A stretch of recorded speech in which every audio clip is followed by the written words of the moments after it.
Welcome to the Mike and JD Show YouTube channel. Thank you for being here. I want you to do me a big favor before you check out this clip. I want you to hit the like button. I want you to throw in a comment and make sure you're a subscriber to this channel. And then I want you to share this video with your friends. Help us defeat the algorithm. And then if you like this content and you appreciate this content, please head over to patreon.com/the Mike and JD Show and support the show. That is how we actually get funded to be able to do this. So we thank you very much for being here. And now enjoy the clip.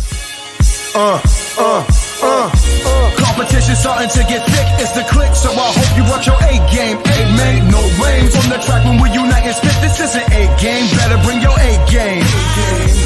Competition starting to get thick, it's the click, so I hope you watch your A game. A made no rain from the track. All right, so lastly, let's talk about this, since we were our original podcast was Brace for Impact. And 2 years ago, when we were on Brace for Impact, we covered a story where Mickie James got called up to the Royal Rumble as the Impact Knockouts champion. And everybody made that a big deal.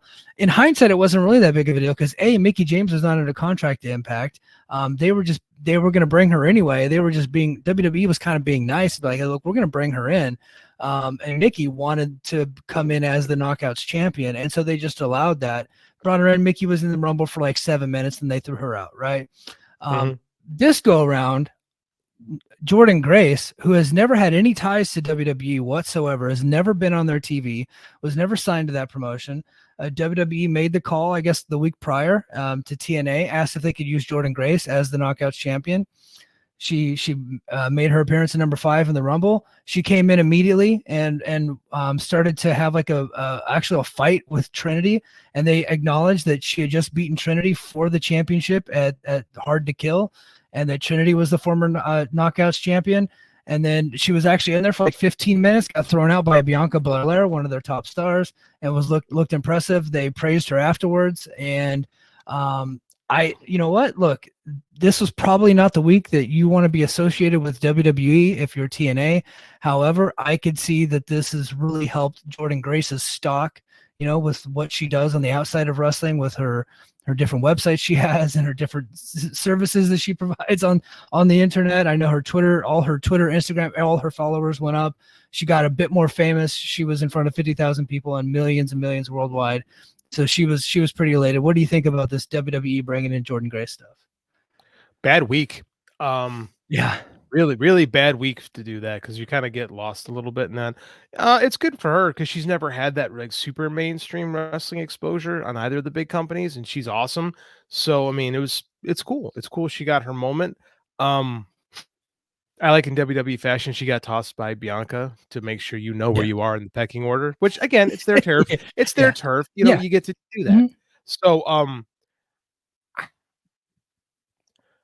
does TNA really, does TNA get anything out of this? And do they need to at the end of the day? Like, is this going to help? Is this going to help ratings for Impact? Is this going to help buys for Impact? Probably not. But is it better for them to get featured on Peacock as just like a commercial? Well, probably. It couldn't hurt. I think the only thing they gained out of it is a little bit of brand awareness. And look, if they were going to send somebody over to WWE that can hold their own in the ring with the other WWE talents, she's actually much better than a lot of the people that were in that match.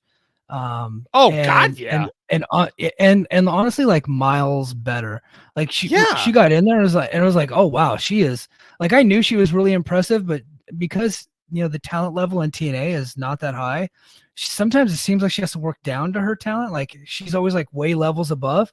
She got in there in the WWE ring and she was levels above a lot of those people. Not Bianca, right? Not Bianca. Like, I'm not saying Bianca. Like, Bianca's tremendous, but like a lot of the other ones, there were some bland ass women in that match, and Jordynne Grace looked like a star in there. She's jacked and was just moving around. She's doing all the great power moves. I thought her and Natty looked great together. In fact, her and Natty are kind of like working an angle on Twitter. I don't know if anything will ever come of that. They say that the match is going to happen. I don't know if it's going to happen though. They should. Now WWE should do TNA the solid and send Natty down there to put Jordynne over. Yeah. We'll see if they actually do that. Triple H should do that right now with as part of the apology tour. let's be frank. The WWE women's division is vastly overrated, and I think that Jordynne's presence proves it, right? Because she's only quote unquote been in TNA the last 5 years, and she can work circles around the vast majority of that roster. And I don't think I'm being crazy when I say something like that. I think she exposed them for that whole mystique of needing NXT to be good is bullshit. It's all bullshit. Yeah. Like if you it's just a place to tear your ACL when you're doing stupid drills. Like I think that Jordynne proved that it's not necessary. She could walk into Raw tomorrow and be one of, if not the best woman on the roster. So, kudos to her. She's awesome. And I'm glad that people are talking about Jordynne Grace. That's the most important thing. Like she does TNA, like you and I always, that was our big moniker with Brace for Impact, is we talk about the show that nobody else cares about. And it's nice that people are acknowledging someone that we know has been good for a long time. Yeah. I thought she served herself very well. Now, what is TNA ultimately going to get out of it? I think you hit the nail on the head. It was a nice commercial for the TNA product. Sometimes when you buy commercials on Raw, sometimes it gets people to watch your show, and sometimes it just doesn't. And we will see. Unfortunately for them, it's been been a negative for them for a long time, is they're on Access TV. It's like, what are you going to do? Are they going to get more app subscriptions? I don't know. I think if Natty came over and they did at an Impact Plus show, I think Natty could probably bring over some subs, maybe just for the night, $10. Like Natty could probably bring over some, some of her fans, for $10. Does Natty really have fans? Like, does Natty? Natty's been on television for 20 years, and she is famous. Is she a draw? I don't know. She's never been out of the system, so we don't have any evidence that that's true. But we don't have any evidence that it isn't true. No, I get what you're saying, but it's not like she does anything when she's there. Like she's never mattered in the system. Like people who are in the system that matter, you can argue for. Like if Natty goes to wrestle Jordynne, what's the difference than if she were to get released and come in? Like when I don't think she's got a big a following as Trinity had. And Trinity was a nice little pickup, but it wasn't like I think it depends on the situation, right? Trinity left with Sasha, and that was a huge story. That's she true. Kind of walked, she walked out, and so when she came to TNA, that was like a redemption story.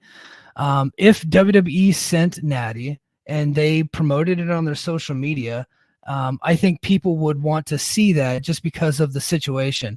Now, if Natty were to get released and then she came over, I don't think it would be that big of a deal. But if she went over there as a WWE star onto TNA television, I think that there would be a little bit of a bump, but we're not talking like a significant bump like if Bianca were to go over. Now, if Bianca goes over, they're like TNA is making some money off that deal. But Natty, you're probably looking at some subs, like not many, but some.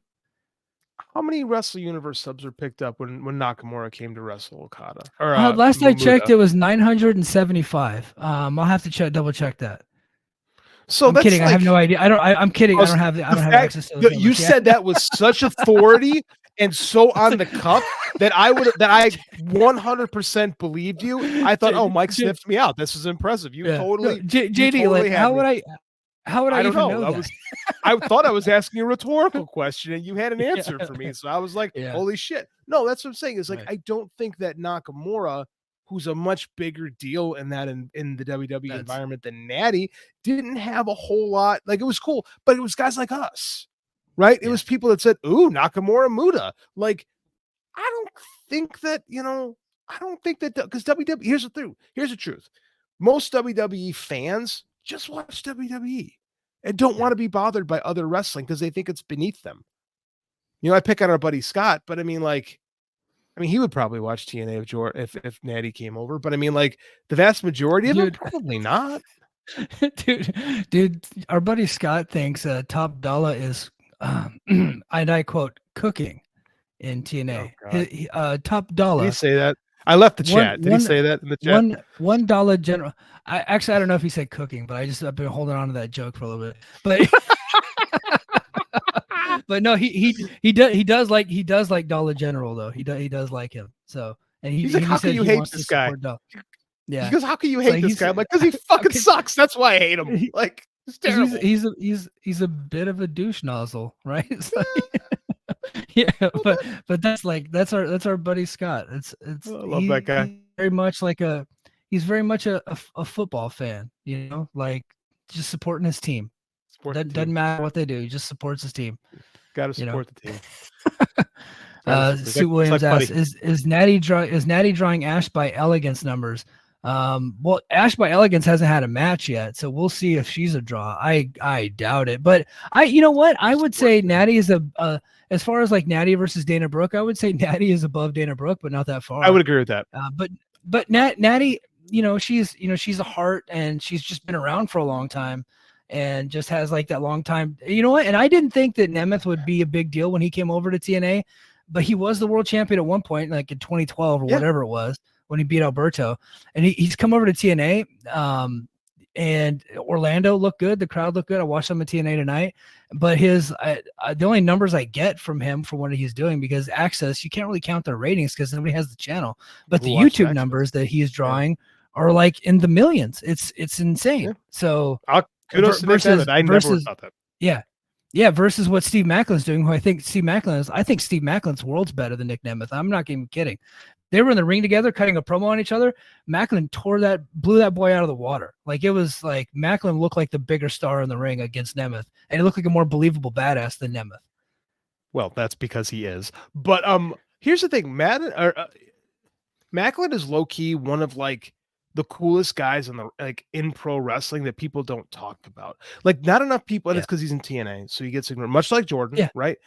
But I mean, because he was in that system for years, and he got saddled with that dumbass Sons of Anarchy gimmick, and then he kind of got shit on for other people's dumb mistakes, and now he's been great in TNA. He's been great. So I mean, like, it does. I think he sees Nemeth as a guy who got handed everything that he wanted and never had opportunity for. So I'm sure that provides a little bit of a chip on his shoulder. So I mean, like, I'm not surprised at all to hear that. I would much rather watch Steve Macklin than Nick Nemeth. You haven't been watching TNA, but that's exactly the storyline that they're telling. that was basically the promo. Like, and he's like, you're just here, like you're coming up here, and you're just here to take. You're here to take everything that I've been here earning, and you're just gonna come in, and then you're gonna leave again. And I was like, wow, this brother's telling the truth in this promo. It was good. Tell me when I'm telling lies, as a man once said. Yeah. Hey, you know what? I'm glad they did that, because that's the story they should be telling. Yeah, that's the story they should be telling. I like it. I'm a fan. Actually, you've made me more intrigued to watch just based on that right there. Yeah, and Nemeth ended up missing a taping because he had to go to Puerto Rico. He had already had it booked, and so TNA smartly sent Macklin to Puerto Rico to go beat him down in his match in Puerto Rico. I thought that was pretty good. We're gonna get that footage. Scott's not a dumb man. Scott's not stupid. Like, he's not stupid. Yeah. And Macklin got a Puerto Rican vacation. It's beautiful in Puerto Rico this time of year. Good for him. Yeah.